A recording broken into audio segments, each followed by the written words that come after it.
Hello, good evening everyone. मैं doctor Swati Sharma English सूत्रा में आप सभी का स्वागत करती हूं और मैं हिस्ट्री ऑफ इंग्लिश लिटरेचर की सीरीज 5 के साथ इससे पहले वाले लेक्चर में मैंने आप लोगों को बताया था मिडिल इंग्लिश पीरियड के कुछ की इवेंट्स के बारे में और मैंने आपसे कहा था इसका लिटरेचर मैं एक एक करके डिस्कस करूंगी। तो आज मैं एंग्लो नॉर्मन एज का लिटरेचर आप लोगों के साथ डिस्कस करूंगी और फिर उसके बाद एंग्लो नॉर्मन फिर चौसरियन एज का यहां तक जब कंप्लीट हो जाएगा तो मैं इसके क्वेश्चंस जो है वो आप लोगों के लिए लेकर आऊंगी। और आप लोग अगर हिस्ट्री को जो है पता नहीं क्या हो रहा है कि आप लोग इतना हिस्ट्री पर ध्यान ही नहीं दे रहे हैं, देखते ही नहीं है। अगर आप नहीं देखेंगे तो फिर मुझे ये सीरीज बंद करनी पड़ेगी, कुछ फिर ऐसा ही जो है जो आपको पसंद हो वो चलाना पड़ेगा। अब आपको क्या पसंद है मुझे ये भी नहीं पता, क्योंकि हिस्ट्री इस समय आप लोग का क्या दिमाग चल रहा है मुझे तो ये भी नहीं मालूम है। तो हिस्ट्री ऑफ इंग्लिश लिटरेचर का जो 4th पार्ट था वो देखने के बाद अगर लोगों ने देखा है तो उसमें मैंने मिडिल इंग्लिश पीरियड के बारे में बताया। आज मिडिल इंग्लिश पीरियड का में एंग्लो नॉर्मन पीरियड का लिटरेचर जो है वो मैं आप लोगों को करवाऊंगी। और ये एक न्यू वीडियो बैच है इंग्लिश लिटरेचर एंड ग्रामर का फॉर टीजीटी पीजीटी दोनों का है और इसमें आपको लेक्चर्स राइटर्स लिटरेटर्स और ग्रामर के प्री रिकॉर्डेड लेक्चर्स है। प्री रिकॉर्डेड का मतलब लाइव क्लास ही रिकॉर्ड होकर डल जाती है बिल्कुल अनकट, और उसमें स्टडी मटेरियल आपको हार्ड कॉपी में यानी कि बुक फॉर्म में आपको पोस्ट होगा जब आप ये बैच खरीदते हैं। तो बाकी की सारी जानकारी आप लोगों को मिल जाएगी जब आप ऐप डाउनलोड करेंगे या 7895937338 पर कॉल करेंगे। तो चलिए अब आपको मैं बताती हूं कि middle English Anglo Norman period के लिटरेचर के बारे में। सबसे पहले जो एंग्लो नॉर्मन पीरियड के लिटरेचर में जो सबसे पहले जिस लिटरेचर की जिस बुक के बारे में या जिस राइटर के बारे में हम बात करने वाले हैं वो है जेफरे ऑफ मैनमाउथ। जेफरे ऑफ मैनमाउथ के बारे में इसलिए जानना जरूरी है क्योंकि ये 12th सेंचुरी के वेल्श मॉन्क थे और ये इन्होंने लिखी है हिस्टोरिया रीगम ब्रिटने यानी कि history of the kings of Britain. Historia Regum Britanniae में इन्होंने जो लिखा है उस हिस्टोरिया रीगम ब्रिटने से ये एक सोर्स मटेरियल है कई हिस्ट्री प्लेस का, कई सारी हिस्टोरिक कई सारे जो क्रॉनिकल प्लेस का ये एक जो है एक सोर्स मटेरियल है। जेफरे ने ऑफ मैनमाउथ ने लिखा है हिस्टोरिया रीगम ब्रिटने। ये एक लिटरेचर के पार्ट ऑफ व्यू से तो इंपॉर्टेंट है ही, but it is also important from the point of view of source book. एक सोर्स बुक है ये, कई सारे जो हिस्ट्री प्लेस की ये एक सोर्स बुक है और जिसमें से क्योंकि राइटर्स ने इसमें से लिटरेरी मटेरियल जो है वो लिया है। जेफरे ने एक कंप्लीट हिस्ट्री ऑफ ब्रिटन्स जो कि स्थानीय निवासी थे, केल्ट्स जो स्थानीय निवासी थे ब्रिटेन के, उनके बारे में लिखा है। और उन्होंने उनका एक सोर्स मटेरियल था, एक एंशिएंट मैन्युस्क्रिप्ट थी जिसमें वेल्श में लिखी हुई थी, जिसमें ब्रूटस के बारे में लिखा हुआ था। ब्रूटस जिसे जिनको बारे में कहा जाता है कि he is the first king of Britain, और ब्रूटस जो कि जो है वो एनियस के बेटे थे और उन्होंने एक न्यू लैंड को जो सर्च किया था। तो ये जो है ये ब्रूटस के मतलब उन्होंने ब्रूटस के बारे में लिखा है। और उसके बाद जो एलिज फाउंडर ऑफ ब्रिटेन कहा जाता है, उसके बाद जूलियस सीजर की तक, मतलब ब्रूटस से लेकर जूलियस सीजर तक उन्होंने अपने इस वर्क में जो लिया है। और ये एक्चुअली इन्होंने जो ये इनके पास एक मैन्युस्क्रिप्ट थी जिसमें ब्रूटस से लेकर जूलियस सीजर तक के बारे में लिखा हुआ था, जो वेल्श लैंग्वेज में लिखी हुई थी। इन्होंने अपना वो सोर्स मटेरियल बनाया और इससे जेफरे चॉसर ने हिस्टोरिया रीगम ब्रिटने जो है वो लिखी। और ये जो है it is interesting to us because it gave a new direction to the literature of England. England के लिटरेचर को हिस्टोरिया रीगम ब्रिटने ने एक नई राह जो है वो दिखाई, क्योंकि इससे रोमांस जो है वो इसमें पोइट्री में रोमांस जो है वो आया। और King Arthur and his knights बहुत ही पसंद किया जाने वाला लेजेंड है King Arthur and his knights. और शेक्सपियर ने किंग लियर, मेलोरी ने मोटेड आर्थर और टेनिसन के आइडल्स ऑफ द किंग्स, ये सारे के सारे हिस्टोरिया रीगम ब्रिटने पर ही आधारित है। तो it's a source material not only for historical plays as well as for poems. और इस जो है इसके पास आप यहाँ पे आप ये देख सकते हैं कि Historia Regum Britanniae it's a source material not only for history books, historical plays, but also for poems. ये जो ये थॉमस मेलोरी का Morte Arthur it's a romance, Tennyson का आइडल्स ऑफ द किंग्स जो है ये एक पोएम का जो सीरीज है। तो आप ये देखिए कि एक जेफरी ऑफ मैनमाउथ जो इन्होंने लिखा है, ये जो इनका वर्क है कब लिखा था? 12th सेंचुरी में। इनके पास एक मैन्युस्क्रिप्ट थी वेल्श लैंग्वेज में लिखी हुई। इन्होंने उस मैन्युस्क्रिप्ट से ब्रूटस के बारे में, जो कि माने जाते हैं ब्रिटेन के फर्स्ट किंग माने जाते हैं, उनसे लेकर जूलियस सीजर के इन्वेजन तक के बारे में उन्होंने पढ़ा। उन्होंने अपने हिस्टोरिया रीगम ब्रिटने में ये सारी चीजें बताई। ये आगे जाके सोर्स मटेरियल बना शेक्सपियर के लिए, मेलोरी के लिए और टेनिसन के लिए। जेफरी की जो लैटिन हिस्ट्री है, ये जो बुक लिखी हुई है ये लैटिन में लिखी हुई थी। इसको फ्रेंच में इसको जो ट्रांसलेट करा that was by Gaimar and by Wace, and from these French versions the work was first translated into English. मतलब लैटिन से फ्रेंच में गेमर और वेस ने करा, और उसके बाद ये लैटिन से इंग्लिश में ट्रांसलेट हुई। Now we are going to discuss about the next work, that is Layman's Brute। ये इंग्लिश राइमिंग डॉगरेल है। ये डॉगरेल एक पोएम होती है जिसमें एक ऐसी पोएम होती है जो जिसका बिल्कुल जंपिंग जो है वो मीटर में होती है। डॉगरेल जो है जंपिंग मीटर में हुआ लिखी जाती है। और ये most important English rhyming chronicles है। ये क्रोनिकल्स है यानी कि ये भी इतिहास बताती हुई है। इसको डॉगरेल वर्स में दिया गया, यानी कि जो इसमें बिल्कुल वेवी जो है वो उसमें दिया गया है। इसके बिल्कुल जो मीटर है इसका जो कोई राइम स्कीम इसमें नहीं है। ये पोएम जो है वो शुरू होती है ब्रूट। लेमन की जो ब्रूट है ये भी एक इंग्लिश क्रोनिकल है, यानी कि इस इंग्लिश रेस के इतिहास के बारे में बताती हुई है।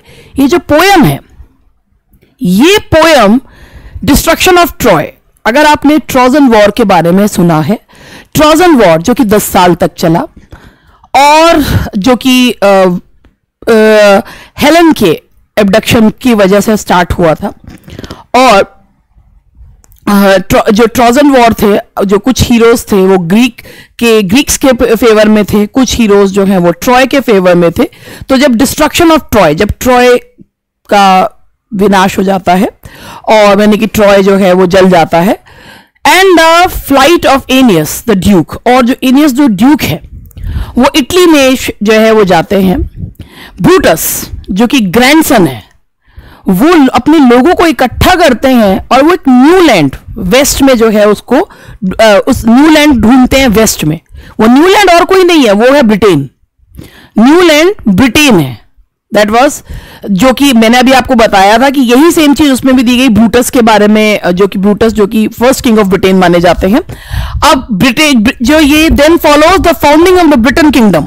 ब्रिटेन किंगडम की शुरुआत होती है, and the last third of poem which is over 30,000 lines in length is taken up with the history of Arthur. वही रोमांस के आर्थर और उनके नाइट्स की कहानी पर जो है ये थर्ड पोएम इसकी है। To the English reader at least the most interesting of the, भाई देखिए ये जो रोमांसेस हैं ये फ्रेंच उससे आए हैं रोमांसेस। इंग्लिश रीडर्स के लिए जो रोमांसेस सबसे ज्यादा जो उनको अट्रैक्ट करते थे वो थे किंग आर्थर।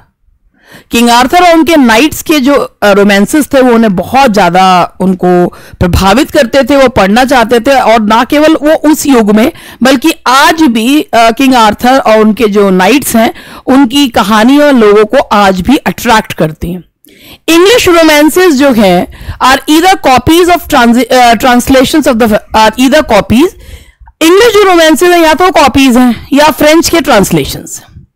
सबसे पहले most interesting of all Arthurian romances are those of the Gawain cycle and of these the story of the Sir Gawain and the Green nights.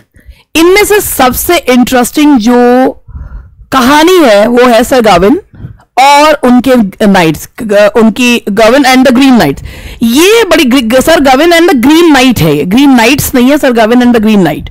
The unknown author of this romance probably wrote also the Pearl. इसके writer के बारे में नहीं पता मगर ये माना जाता है कि जिसने ये रोमांस लिखा sir Gawain and the Green night, उन्होंने ही पोएम लिखी है, पर्ल पोएट जो है, पर्ल पोएम जो है वो उन्होंने लिखी है। Sir Gawain and the Green night के बारे में मैं आपको बताऊं, ये कहानी दिखाई है कि किंग आर्थर जो है वो अपने नाइट्स के साथ एक फीस्ट में बैठे हुए हैं और तभी एक बहुत एक टेरिबल ग्रीन कपड़े पहने हुए एक ग्रीन नाइट आता है और वो एक चैलेंज देता है कि पहले अपनी एक्स से मेरा सिर जो है वो धड़ से अलग करना होगा और उसके बाद ये एक गेम है कि 1 साल के अंदर मुझे ढूंढना होगा ग्रीन चैपल में। तो जो ये सर गाविन जो है ये चैलेंज एक्सेप्ट करते हैं और जैसे ही वो उसमें एक एक्स से उसके ऊपर ब्लो करते हैं तो उसका सिर कटकर नीचे गिर जाता है। वो और कोई नहीं, एक मैजिशियन है, वो अपने सिर को उठाता है और घोड़े पर बैठकर जाता है। जाने से पहले कहता है कि सर गाविन अपना जो है प्रॉमिस याद रखना, तुम्हें 1 साल बाद में मुझे ग्रीन चैपल को ढूंढना है और जो है मुझसे मिलना है, वो ब्लो तुम्हें वापस लेना है। अब सर गाविन जो है वो ग्रीन चैपल को ढूंढने के लिए निकल जाते हैं और जब उन्हें वो नहीं मिलता, बहुत सारी परेशानियां आती हैं, तो प्रार्थना करते हैं तो उन्हें एक ग्रीन जो है वो एक कैसल जो है वो दिखाई देती है। तो कहता है शायद मैं ग्रीन कैसल के पास पहुंच गया हूं तो शायद ग्रीन चैपल भी मेरे को दिख जाएगा। जब वो उस ग्रीन कैसल के अंदर जाते हैं तो वहां का एक होस्ट है जो बहुत ही मतलब वो एजेड है, उसकी जो वाइफ है, इतनी खूबसूरत वाइफ जो है वो सर गाविन ने आज तक देखी ही नहीं थी और वो वहां पर होस्ट जो उनको बहुत अच्छे से उनकी खातिरदारी करते हैं। अब वो जो होस्ट है वो रोज हंटिंग पे जाते हैं। अब वो कहते हैं कि एक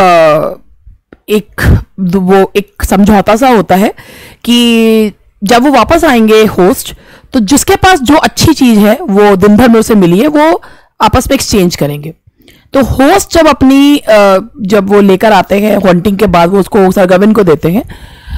तो इस बीच में जो होस्ट की वाइफ है वो एक उसको मतलब अपनी तरफ आकर्षित करने की कोशिश करती है सर गाविन को, तो वो उसको एक किस देती है, वो उस किस को वापस लौटा देता है। अगले दिन भी यही होता है। जब 2 दिन बीत जाते हैं, तीसरे दिन वो उसको अट्रैक्ट करने में उसको एक चीज बताती है, एक ग्रीन कलर की गर्डल जो है वो उसने बांध रखी है और वो उसे कहती है कि ये कोई आम गर्डल नहीं है, ये उस पहनने वाले व्यक्ति को डेथ के अगेंस्ट प्रोटेक्शन देती है। सर गाविन वो गर्डल जो है वो रख लेते हैं, लेकिन इसके बदले में वो उसे कुछ नहीं देते। अब जब वो होस्ट वापस लौट के आता है तो वो जब अपना जो गेम है वो उसे देते हैं तो वो सर गाविन जो है किस तो वापस करते हैं मगर गर्डल के बारे में कुछ नहीं बताते। अब नेक्स्ट जो कैंटो स्टार्ट होता है उसमें दिखाते हैं कि ग्रीन चैपल में लेके जाया जाता है। ग्रीन चैपल में पहुंचते हैं सर गाविन, बहुत ही एक हैजार्डस जो है वो उनकी यात्रा है और जब वो वहां पहुंचते हैं तो उन्हें वो जो मैजिशियन है ग्रीन नाइट वो मिलता है और वो उनके ऊपर वो एक्स जो है वो गिराता है। 2 बार वो एक्स जो है वो गिरती नहीं है, वो ब्लो बिल्कुल नहीं होता। तीसरी बार में वो ब्लो कंधे को जो है घायल करता है तो वो अपना आर्मर पहनते हैं और कहते हैं कि बात तो सिर्फ एक ब्लो की हुई थी। तो वो कहता है कि मैं ही उस कैसल का ओनर था, बात ये थी कि खुद छिपाना नहीं था। 2 बार तुम्हें इसलिए उस एक्स ने हार्म नहीं पहुंचाया क्योंकि 2 बार तुमने ऑनेस्टली जो चीज तुम्हें मिली तुमने वो लौटा दी, मगर तीसरी बार में तुम्हें जो गिफ्ट मिला था वो गर्डल थी जिसके बारे में तुमने मुझे नहीं बताया। उन्हें इतना पछतावा होता है सर गाविन को कि वो गर्डल निकाल के कहते हैं कि मैं इस लायक ही नहीं हूं, I want to atone for my since.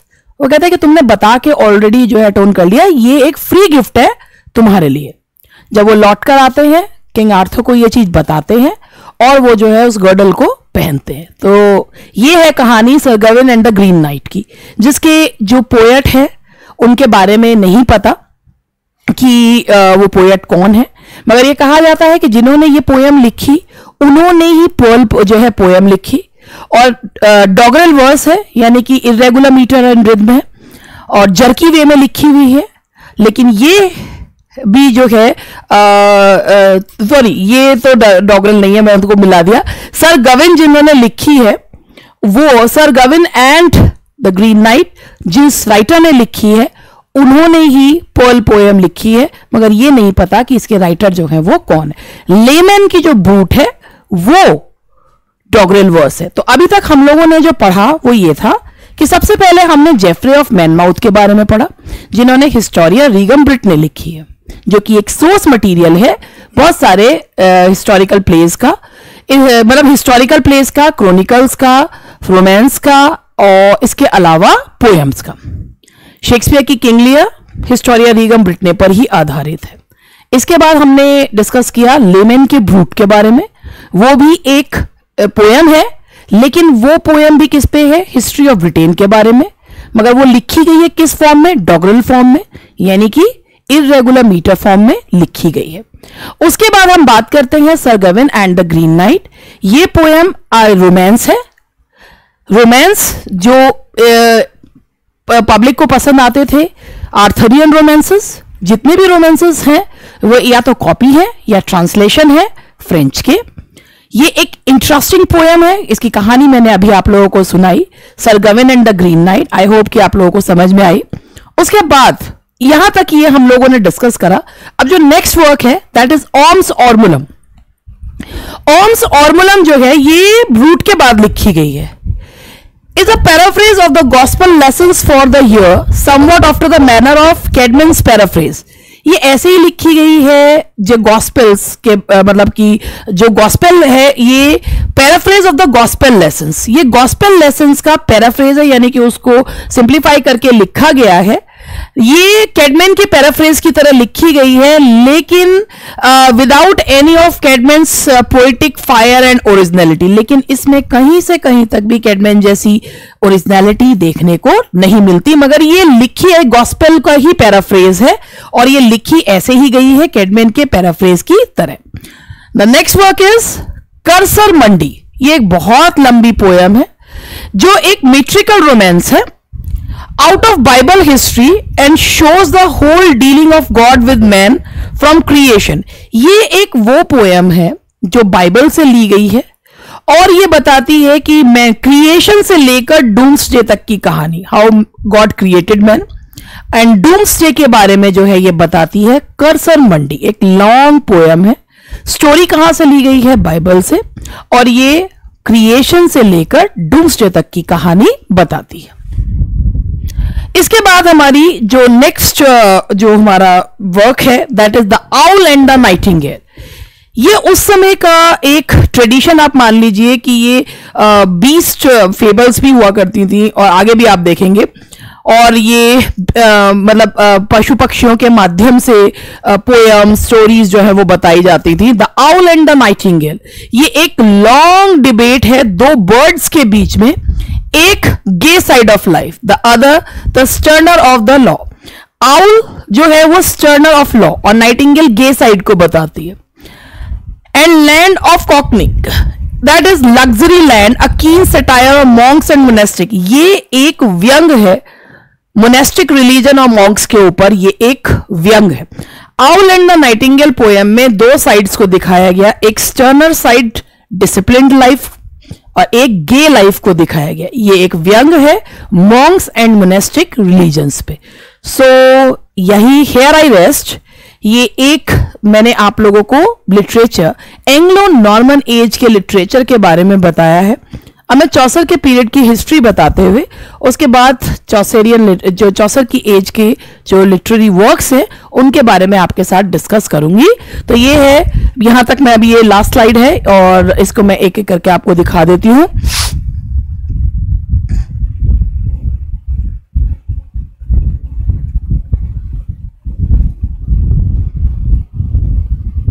तो ये थे हमारा आज का सेशन, छोटा सा सेशन कि एंग्लो नॉर्मन एज के लिटरेचर के बारे में। That's all for today. और अब क्या कहूं, अगर आपको पसंद आए तो एक लाइक लगा दीजिएगा, ना पसंद आए तो कोई बात नहीं।